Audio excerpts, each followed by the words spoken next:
Good afternoon, writers. Happy Tuesday. This is a very special Tuesday for a couple of reasons. First of all, it's Halloween here in the States, so happy Halloween! As you can see, I get kind of into it. That's exciting. Second of all, the second reason that this is a special day is because this is the day before National Novel Writing Month kicks off. Yes!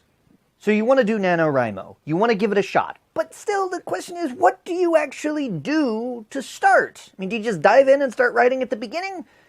That does work for some people, but I know in my own experience when I was working on my novels, if I just tried to start at the beginning, I would get lost somewhere in the middle and it just became a huge mess.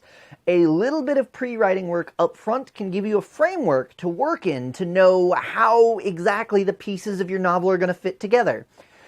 I'll be straight. There are entire books about this subject. There's a lot of different ways to go about it. There's a lot out there. I'm going to go over just a very simple, basic thing that you can do to add some structure to what you're going to write so that with a little bit of planning, I mean, maybe less than an hour, depending upon how you do it, you'll have some idea of what it is you're trying to do and how it's going to work. Couple caveats here. First, you are not making an outline. I'm not going to have you make an outline. Outlines tend to be fairly formal or very highly structured. We're not doing anything that hardcore. Second, the best advice I can tell you when it comes to free writing is just make a decision, whatever kind of decision it is. Tolkien is notorious for spending like 20 years building the world of Middle-earth, right? You don't have 20 years. November 1st is tomorrow, and you've got to start writing tomorrow. I now present to you the Emergency Prewriting Kit.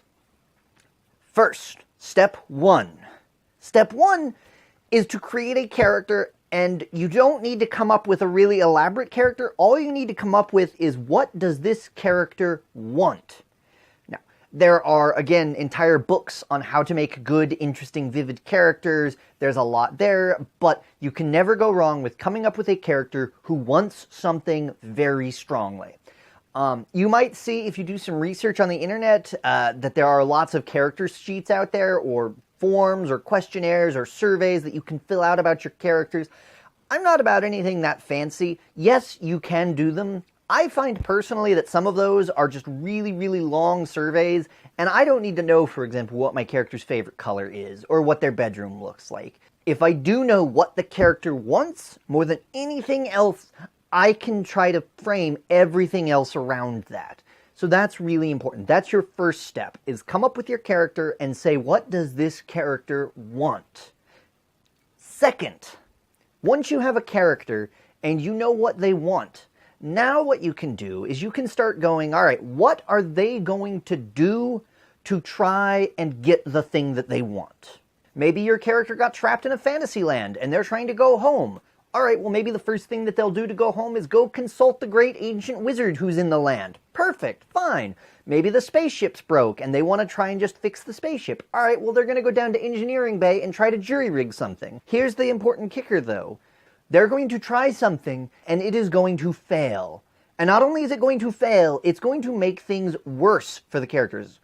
This is actually something that's called a try-fail cycle. I first heard the term used by Mary Robinette Kowal on Writing Excuses. I'll send you a link in the comments below to the exact episode where I first heard it. It's a fantastic episode. I highly suggest you check it out. This try-fail cycle is a very simple piece of structure that you can add to narrative that's a very simple, very flexible framework. It's easy enough that you can build around it and you're not tied down, but it's also very clearly driving your characters towards that goal that you know from the very beginning.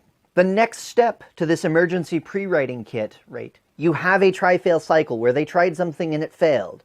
You're going to repeat this process a grand total of 3 times. So they're going to try something, it's going to fail. They're going to try something else, it's also going to fail, and the situation's going to get even worse. And then the third time, they're going to try something else, except that this time, somehow, it will actually work. And that third plan that they have that will work, right, that's your climax of this story. That's how it comes together. That's the high point where they finally get the payoff that they have been working together for the entire story. Again, I want to be clear. You're not making an outline. This isn't a formal outline. This is really like 3 bullet points on a sheet of paper. The other thing I will tell you, this is not the only way to pre-write. You do not have to use try-fail cycles. Maybe you hate the concept. Great. If it doesn't work for you, don't use it. But this is a simple exercise that I've found that does add some structure there, but it's also flexible enough you're not intimidated by it, and you're not kind of tied up by the structure. It's much more flexible. Again, there are a lot of different ways to do this, but given that NaNoWriMo starts in less than 24 hours, if you're looking for some sort of simple pre-writing exercise to do just to kind of get yourself off the ground and give you a big picture idea of where the story is going, feel free to use this. Give it a shot. Again, happy Halloween. I hope you have a wonderful time. I hope you eat an entirely enormous amount of candy. Enjoy yourselves. Be safe. Have fun. And get ready to start NaNoWriMo tomorrow. So I will see you all next time.